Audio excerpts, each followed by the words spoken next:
वसन्तं हृदयारविन्दे भवं भवानी सहितं नमामि कर्पूरगौरं करुणावतारं संसारसारं भुजगेन्द्रहारं सदा वसन्तं हृदयारविन्दे भवं भवानी सहितं नमामि कर्पूरगौरं करुणावतारं संसारसारं भुजगेन्द्रहारं सदा वसन्तं हृदयारविन्दे भवं भवानी सहितं नमामि। महाकाल की महागाथाएं इतनी विस्तृत हैं कि वे काल और अंतरिक्ष की सीमाओं को पार कर सकती हैं।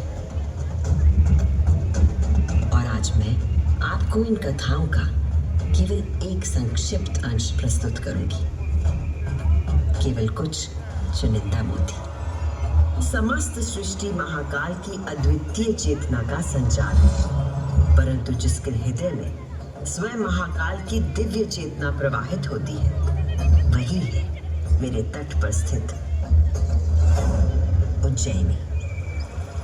स्कंद पुराण में अवंती खंड के अनुसार अवंतिका यानी उज्जैन में सप्त सागर के अस्तित्व के बारे में बताया गया है, जिनमें से एक है रुद्र सागर।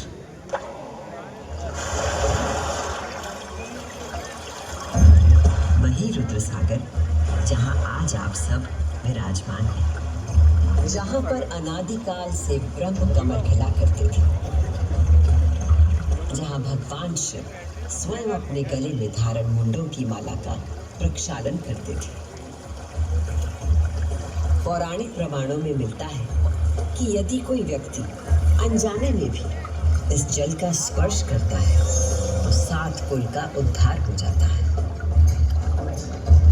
संतजन को मोक्ष और जीव को अकाल मृत्यु से त्राण देने हेतु अवंतिकापुरी में अवतरित देवाधिदेव महाकालेश्वर को मैं कृतज्ञ वंदन अर्पित करती हूँ।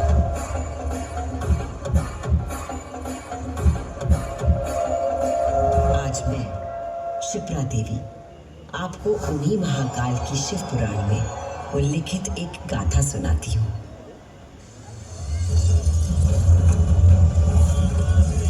ब्रह्मांड के इतिहास में हमारी आकाश गंगा में भगवान ब्रह्मा और भगवान विष्णु के बीच श्रेष्ठता को लेकर प्रचंड विवाद हुआ।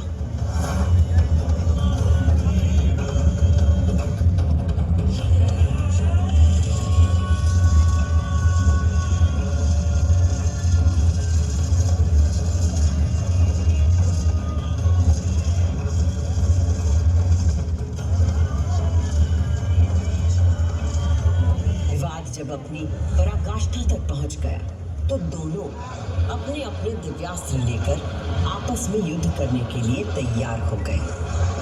स्वर्ग में हाहाकार मच गया।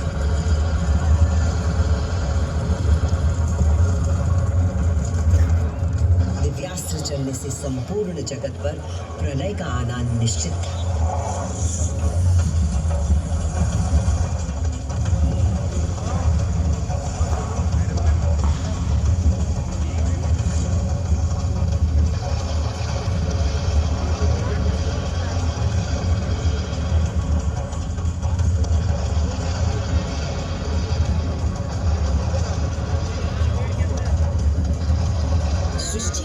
प्रकोप से बचाने के लिए और इन दोनों के विवाद को रोकने के लिए भगवान शिव को माया रचनी पड़ी और अकस्मात अग्नि की ज्वालाओं से लिपटा हुआ एक महान अग्नि स्तंभ आकर स्थापित हो गया, जिससे दोनों देवताओं के दिव्यास्त्र स्वयं ही शांत हो गए।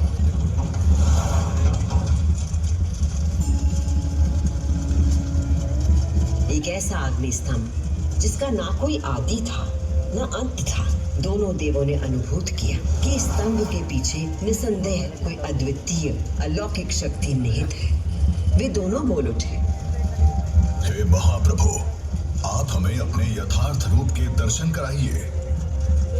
तब उस स्तंभ से महादेव स्वयं प्रकट हुए।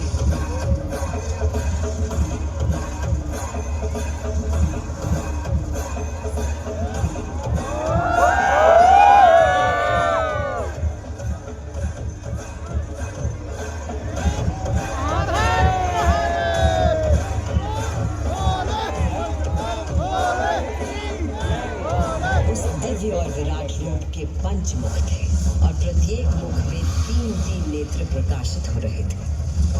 उनके भाल पर चंद्रमा का मुकुट था और मस्तक पर जटा। उनका कंठ नीला था और उनकी 10 भुजाएं थीं। उनके अंग समस्त आभूषणों से सजे थे। उनके मस्तक पर भस्म का त्रिपुंड था।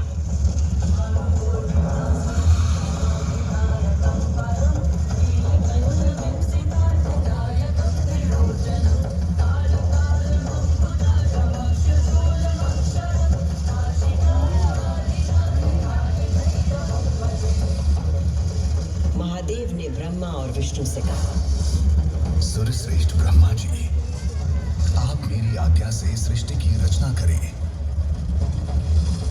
और सुरश्रेष्ठ विष्णु जी, आप चर अचर जगत का पालन करें।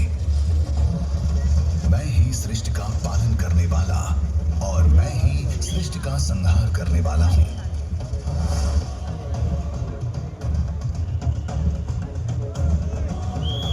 मैं ही ब्रह्मा, विष्णु और रुद्र नाम से 3 रूपों में बटा हूँ।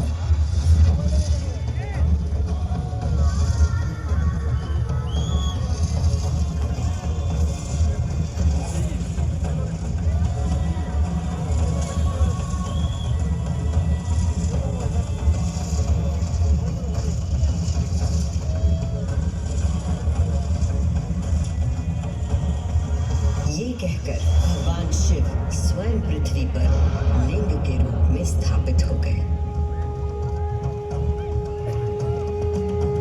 उस पल से इस लोक में लिंग पूजा का विधान प्रारंभ हुआ।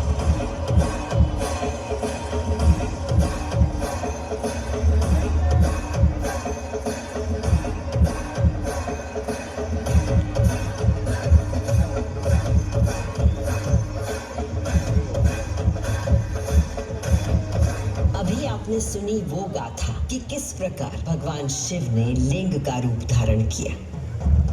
अब मैं सुनाती हूँ उज्जैन में महाकालेश्वर के प्रकट होने की कथा।